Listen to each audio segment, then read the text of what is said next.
global advertiser for innovative outdoor solutions. सबसे पहले अपने बारे में कुछ बताइए हमें। मैं एक आम आदमी हूँ, जैसे सारे लोग जैसे आम होते हैं वैसे मैं आम आदमी हूँ। मैंने ऐसे फिल्मों में काम करने के लिए बहुत पहले 95 में मैं मुंबई आया था एज एक्टर, लेकिन मुझे काम नहीं मिला। मैं ज़्यादा यहाँ समय अपना बर्बाद करना ठीक नहीं समझा। मैं फिर अपने गांव जाके अपने काम में लग गया और फिर अचानक से मैंने सोचा कि कुछ करना चाहिए। तो उसके बाद फिल्म का निर्माण का एक आइडिया आया मेरे दिमाग में कि चलो एक फ़िल्म भी बनाते हैं, लेकिन अब मुद्दा विषय नहीं मिल रहा था, सब्जेक्ट नहीं मिल रहा था, किस सब्जेक्ट पे काम करें। एक्चुअली मैं जहाँ रहता था मुंबई, जिस शहर में, उस शहर का नाम था कमलनाथ नगर। 8 साल से मैं रहता था वहाँ। तो वहाँ जो हमसे पहले रहते थे उनसे मैंने पूछा कि भाई इस जगह का नाम, एक कॉमन चीज़ है, हम भारत में रहते हैं तो भाई भारत का नाम भारत क्यों है, ये जानना चाहते हैं। मुंबई है तो मुंबई का नाम क्यों पड़ा, अगर हम दिल्ली में हैं तो इसका दिल्ली नाम क्यों पड़ा। तो मैं जहाँ रहता था कमलनाथ नगर में, उसका जगह का नाम क्यों कमलनाथ नगर पड़ा, क्यों कमलनाथ नगर पड़ा। तो मैंने वहाँ के स्थानीय जो हमसे पहले जो रह रहे हैं वहाँ, उन लोगों से मैंने पूछा कि भाई इस जगह का नाम कमलनाथ नगर क्यों पड़ा। तो उन्होंने बताया कि एक पंडित कमलनाथ तिवारी हुआ करते थे यहाँ, जो भगत सिंह के करीबी थे, सहयोगी थे। मैं बोला कि भगत सिंह के सहयोगी थे, ऐसा तो मैंने कभी सुना नहीं। एक MP थे, मैंने सुना है। तो नहीं, वो भगत सिंह के सहयोगी थे और भगत सिंह के अभिन्न मित्रों में थे। भगत सिंह को जो फांसी दी गई थी, उस फांसी के ऑर्डर शीट में कमलनाथ तिवारी का जिक्र है। जिस ऑर्डर शीट पर भगत सिंह को फांसी दे दी गई, उस ऑर्डर शीट पे कमलनाथ तिवारी का नाम है।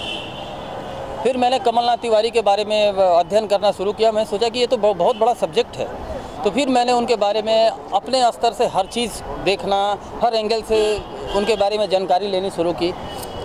उनके घर वालों से मिला, उनके समय के जितने दोस्त थे उनके घर वालों से मिला। तो ऐसी चीज़ें सामने आई जो कि मुझे एक बहुत बड़ा सब्जेक्ट लगा। मैंने अपने स्क्रीन राइटर को बुलाया, बोला कि भाई ऐसे एक मेरे दिमाग में स्टोरी है, आप इसका स्क्रीन प्ले रेडी करो। तो इसी मुद्दे पर आपने एक फिल्म बनाने का सोच लिया? मैं वैसे आदमी को हर इंसान तक पहुंचाने का दूसरा कोई जरिया नहीं था। मैं घूम के हर आदमी से कह नहीं सकता था, हर आदमी से घूम के नहीं। तो फिल्में ही एक ऐसा माध्यम है कि आप चाहे तो गंदगी परोस दें, चाहे तो अच्छाई परोस दें, या जो भी आपकी भावनाएं हैं, चाहे तो फिल्मों के माध्यम से पूरी दुनिया को दिखा सकते हैं। तो इसलिए मैंने उनके जीवनी पे एक फिल्म बनाने की सोची कि, और आज के आधुनिक युग में सोचा, एक रिस्क लिया। लेकिन फिर भी सोचता हूँ कि भारत में हिंदू देशभक्तों की कमी नहीं है, ज़रूर मेरी फिल्म को सराहा जाएगा। और बहुत ही सुंदर तरीके की फिल्म है, ऐसा नहीं है कि कुछ भी बना दिया है। जब लोग थिएटर जाएंगे तो उन्हें समझ में आएगा कि ऐसी फिल्में भी बनाई जा सकती हैं। अच्छा, शहीद आजम की बात कर लीजिए, जो आपकी फिल्म है, कितना समय लगा है और एक्ट्रेस कौन से है? 4 साल का अध्ययन है और 1 साल पूरा उसके मेकिंग में, मतलब शूट से लेके और लास्ट पोस्ट तक पूरा मेरा 5 साल लगा है। 4 साल अध्ययन में और 1 साल पोस्ट में। 5 साल में ये फिल्म तैयार हुई है। फिल्म की कहानी को बताएंगे कुछ? जैसे भगत सिंह की बात कर रहे हैं।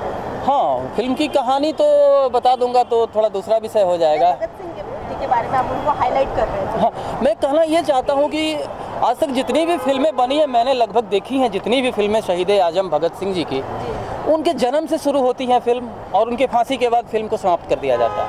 उनको फांसी हुई थी सन 1931 में, और जबकि देश हमारा आज़ाद हुआ था 1947 में। बीच का समय अंतराल रहा 16 साल।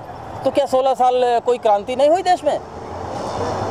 16 साल के बाद अंग्रेजों को तो ऐसा लगा नहीं होगा कि चलो गलती हो गई, भगत को बेकार फांसी दे दिया, और शर्मिंदगी से तो देश छोड़ के गए नहीं होंगे। तो क्यों गए थे, वो चीज़ को मैं दिखा रहा हूँ। भगत को फांसी दे दी गई, सब दिखाते हैं। भगत को फांसी किसकी गवाही पे दी गई, वो कोई नहीं दिखाता। उस गवाह का क्या अंजाम हुआ, वो कोई नहीं दिखाता।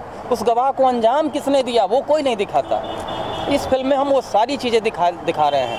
और इस फिल्म में हम ऐसी कोई चीज़ नहीं दिखा रहे हैं जो ऑलरेडी आप पहले के शहीद आजम नाम से बनी फिल्मों में देखे हैं। अच्छा, फिल्म के लोकेशंस क्या है? फिल्म के लोकेशन घटनाक्रम के हिसाब से, जो एक्चुअल जहाँ का समय, कालांतर में जो समय, जो स्थान रहा है, वहीं हमने शूट किया है। कमलनाथ तिवारी और भगत सिंह के बीच जहाँ जहाँ समय बीता है, 1922 में पहली बार मिले हैं, और 1931 तक जहाँ जहाँ भगत सिंह के साथ कमलनाथ तिवारी रहे हैं, गए हैं, उस ओरिजिनल लोकेशन पे जाके मैंने इस फिल्म को शूट किया। फिल्म कब तक रिलीज हो जाएगी? फिल्म 19 जनवरी को रिलीज़ हो रही है। अभी बिहार में रिलीज़ कर रहा हूँ, वहाँ से देखता हूँ कि ऑडियंस का क्या आता है, क्योंकि फिल्म में रिलीज़ करनी भी बहुत बड़ी बात है। फिल्म बायोग्राफी बनाई है आपने कमलनाथ जी की, अगर कहा जाए? नहीं, बायोग्राफी नहीं है। मैं जो चीज़ें लोगों से चूक गए हैं, जो लोग चूक गए हैं दिखाने में आज़ादी की लड़ाई में, वो चीज़ों को मैं दिखा रहा हूँ। और इसमें सिर्फ कमलनाथ तिवारी नहीं है, कमलनाथ तिवारी के अलावा 9 ऐसे चरित्र हैं जो कि भगत सिंह के अभिन्न मित्र थे, जो आज तक दुनिया की आंखों से ओझल हैं। उन 9 लोगों को भी मैं दिखा रहा हूँ, और उतनी ही समानता से। और इसमें भगत सिंह के चरित्र से भी कहीं छेड़छाड़ नहीं है। भगत सिंह जिस कद के थे उसी कद पे हैं इस फिल्म में भी। भगत सिंह शुरू से लास्ट तक फिल्म में हैं, जिस कद के व्यक्ति थे उस कद में हैं, लेकिन उनके साथ साथ जो थे उनको भी मैंने उसी कद में फिट किया है। आपकी फिल्म रिलीज़ हो रही है, उस साथ में और भी बॉलीवुड की कई बड़ी फिल्में भी रिलीज़ हो रही हैं। तो कोई दिक्कत नहीं है, ये सबको अभिव्यक्ति का अधिकार है, अपना हर चीज़ कर सकते हैं। मैं कैसे कह दूं कि रिलीज़ हो रही तो क्यों हो रही है?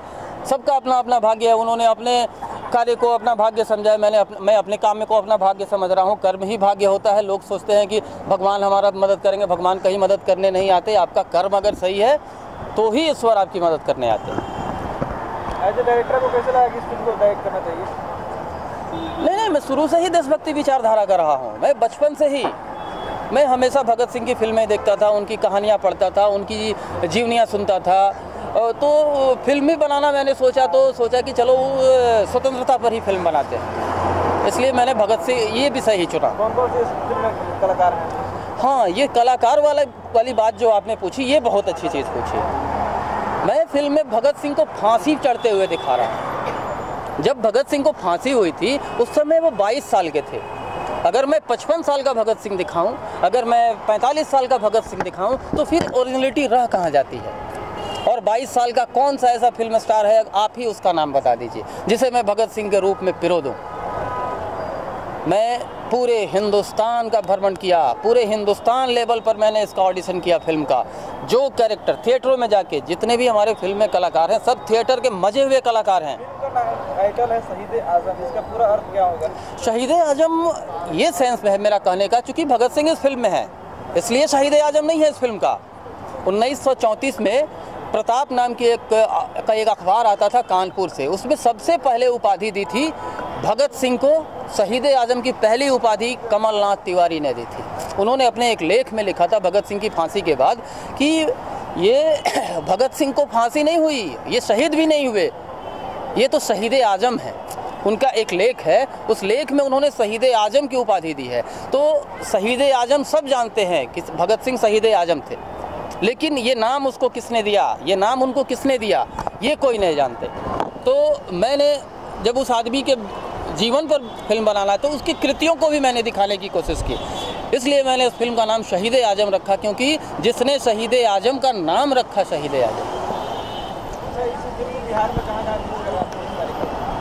अब बिहार में देखते हैं कौन कौन से थिएटर खाली रहते हैं। वैसे थिएटर से बात चल रही है, डिस्ट्रीब्यूटर से बात चल रहा है। अभी हमको लगता है कि बिहार में 40-45 थिएटर में हमारी बात हो चुकी है। बिहार में बहुत ठंडी है और ठीक आपके वीक के बाद 26 तारीख को बहुत बड़ा आ रही है। मैं तो बस ये जानता हूँ, ठंड से मुझे किसी से डर नहीं लगता। डर लगता तो आज के आधुनिक युग में शहीद आजम नहीं बनाता। करोड़ों रुपए लगाकर, अगर डर होता तो करोड़ों रुपए लगा के शहीद आजम नहीं बनाता। किसी पद्मावती फिल्म आ रही है, वो भी एक ऐतिहासिक स्टोरी है, आपका भी ऐतिहासिक स्टोरी है, कुछ नुकसान नहीं हुआ वो फिल्म? नहीं, मेरी फिल्म को किसी से नहीं, पद्मावती बनाने वाले बड़े लोग हैं, उनसे हमारी कोई तुलना नहीं है। और ईश्वर उन लोगों के करीब तक पहुंचा दें, यही हमारे लिए बहुत बड़ी चीज़ होगी। और उतने बड़े लोगों का मैं नाम भी नहीं लेना चाहता, उन लोगों के बारे में बात भी नहीं करना चाहता। बड़े लोग हैं, बड़े लोगों की बड़ी बात। बिहार में कोई सपोर्ट आपको मिलने वाला है, मालूम चला है सब्सिडी करने वाला? हाँ, बात चल रही है, वहाँ नीतीश कुमार जी से हमारी बात चल रही है, बिहार सरकार से बात चल रही है सब्सिडी के लिए। उन्होंने कहा है कि मैं फिल्म देखूंगा, अगर मुझे लगा कि हाँ ये फिल्म वास्तव में एक एजुकेशनल टाइप की मूवी है तो मैं इसे बिहार के विद्यालयों के लिए इस फिल्म को खरीद भी लूँगा और टैक्स भी पूरे बिहार में कर दिया जाएगा। बिहार के जो काफ़ी से क्रांतिकारी हैं जो घर में बैठे हैं, उन लोगों को कोई संदेश? मैं यही कहूँगा कि आधुनिकता के युग में देश के लिए भी सोचो। अपने लिए तो सब सोचते हैं, कभी देश के लिए भी सोचो।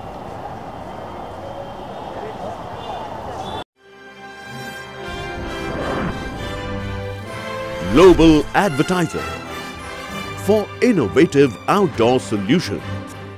Global as a company, it has never compromised on its service quality and commitment, and that is the reason our clients do keep on coming again and again to us for our service. The mission of the company is to rise on the graph of betterment for every campaign handled by us.